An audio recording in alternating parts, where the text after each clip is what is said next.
Your bite-sized daily roundup of the biggest news from the world of film. This is the Daily Reel with Van Connor. Good morning, it's Wednesday, May the 26th. It's the day Menace to Society opened in cinemas in 1993. The first ever completely computer-generated character arrived in cinemas today in 1995 with Casper, and Jackie Chan met Owen Wilson in Shanghai Noon, released in cinemas today in the year 2000. It's birthday to Helena Bonham Carter and Pam Grier, comedy royalty Bobcat Goldthwait and sci-fi writer Alex Garland, and it's the day all of this was happening. Naughty's icon Lindsay Lohan is set to return to acting in a Netflix Christmas movie.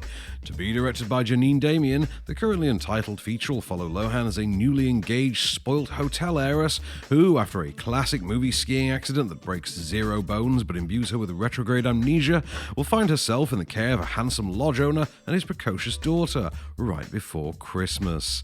Yet one of those films. The Mean Girls actress has largely abstained from acting in recent years since her public difficulties with addiction and her mental health. Her last feature film role was in Paul Schrader's dismally received erotic drama The Canyons in 2013, opposite porn star and accused sex offender James Dean. Production on Lohan's untitled Netflix Christmas rom-com is set to begin in November, with a release date expected for the holiday season next year. I guess I'll never know what I missed on that first day of health class. Don't have sex, because you will get pregnant and die. Don't have sex in the missionary position. Don't have sex standing up. Just don't do it, promise? John Cena has found himself at the center of an international outrage, being forced to apologize to the Chinese after rightly calling Taiwan a country. See, the People's Republic of China maintains contentiously that Taiwan is simply a territory of Beijing.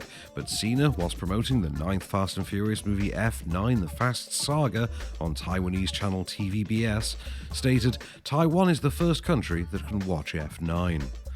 Cena has since posted a mealy-mouthed apology video meant to satiate the government of the fastest-growing cinematic market in the world, where F9 has already made $135 million. The video, entirely in Mandarin, saw Cena say, "I made a mistake. Now I have to say one thing which is very, very, very important. I love and respect China and Chinese people. I'm very sorry for my mistakes. Sorry, I'm really sorry. You have to understand that I love and respect China and Chinese people."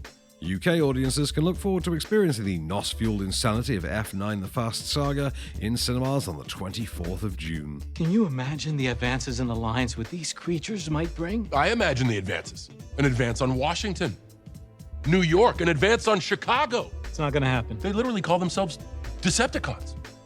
That doesn't set off any red flags? Enough! J.J. Abrams has finally given an update on his video game adaptation of the classic title Portal.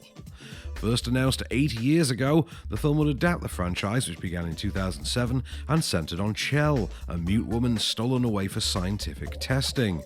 In a top-secret automated facility, she's handled a gun that can create 2 interconnected wormholes and forced to solve a series of lethal puzzles to test the device at the behest of the sarcastic and insulting AI GLaDOS. Virtually nothing has been heard about the film in almost a decade, but whilst the Star Trek director was promoting the forthcoming 4K release of Super 8, he was asked about the feature and gave the following update. "We actually do have a script that's being written for the Portal movie now at Warner Brothers. It feels like that thing is finally on the rails." The update comes as a surprise, given that neither the studio nor Abrams have made clear exactly who is penning said script. Fingers crossed it won't be another 8 years until we get a second update at least. This is Captain James C. Kirk of the USS Enterprise. Our ship is compromised, too close to the singularity to survive without assistance, which we are willing to provide. And finally, disgraced producer and convicted rapist Harvey Weinstein has again used a legal paperwork loophole to delay his extradition to Los Angeles. Weinstein's lawyer, Norman Effman, filed a successful motion this week alleging for the second time that the necessary paperwork required for the transfer was insufficient and required an additional hearing. The delay tactics are solely to avoid a court hearing in LA that would see Weinstein face a further 5 victims and 11 counts of sexual crimes. The former producer is currently serving a 23-year sentence at the Wende Correctional Facility in New York and would not be eligible for parole until 2039. If extradited to LA, the 69-year-old would likely see his sentence extended to the point where he would inevitably spend the rest of his days in prison. Harvey Weinstein's next hearing is now penciled in for the 15th of June. Congratulations, you 5 ladies no longer have to pretend to be attracted to Harvey Weinstein. In UK cinemas from today, you can see the smash hit animated adventure Demon Slayer Mugen Train, while on Netflix, the Thai horror flick Ghost Lab, the Italian soccer biopic The Divine Ponytail, and the documentary Nail Bomber Manhunt being added to the library. Isabel Pagliari's Tendra comes to Mubi, and Amazon Prime is adding Love, Weddings, and Other Disasters. If you're looking for something to watch on Freeview tonight, you can find The Core, The Darkest Minds, and The Gunman showing on Film 4. Signs and The Burning are on the Horror Channel. The Paramount Network are screening The Commuter and The Cold Light of Day. There's Jenny's Wedding, Burlesque, Signs, and Awake showing on Sony Movies. And Jaws and the Blues Brothers are on ITV4. While the Sky Cinema and Now premiere today is the porn-powered slasher spoof Deep Murder. That was the Daily Reel for Wednesday, May the 26th. Keep it cinematic, and we'll see you tomorrow.